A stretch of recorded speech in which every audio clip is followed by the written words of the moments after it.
আল্লাহ তুমি আমার গুনাহগার উম্মতকে বাঁচাও। এই দুনিয়ার বুকে রব্বুল আলামিন সব নবীকে একটা করে দাওয়া মুস্তাজাবা দিয়েছেন, মানে যে দোয়া করলে কবুল হয়ে যায় সাথে সাথেই। দাও বিহা, দুনিয়ার সব নবীরা ওই দোয়াটা দুনিয়ায় করে ফেলেছে।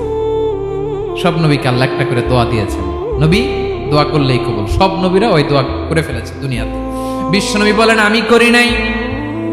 ওয়া ইন্নী আখতাবিউ দাওয়াতি শাফাআতান লি উম্মতি ইয়াউমাল কিয়ামাহ, আমার ওই স্পেশাল দোয়াটা আমি দুনিয়ার বুকে কঠিন বিপদে পড়েও কোনোদিন করি নাই। আমি আমার স্পেশাল দোয়াটা কিয়ামতের দিন আমার গুনাহগার উম্মতকে সুপারিশের জন্য রেখে দিয়েছি।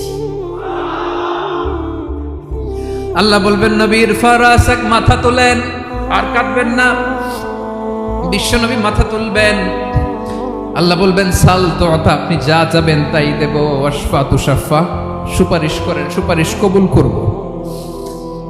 বিশ্বনবী বলবেন আল্লাহ ওই স্পেশাল দোয়াটা দুনিয়াতে করি নাই, আজকে আমি তোমার দরবারে দাঁড়িয়ে কিয়ামতের দিন ওই দোয়াটা করছি। আল্লাহ আমার যে উম্মতের হৃদয়ে যাররা পরিমাণ ঈমান আছে, আমার একটা উম্মতকেও তুমি জাহান্নামে ঢুকাতে পারবা না।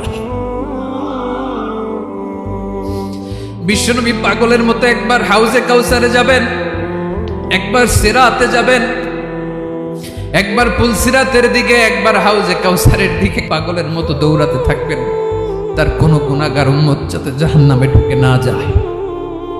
সেদিন কেউ সুপারিশ করতে পারবে না বিশ্বনবী ছাড়া।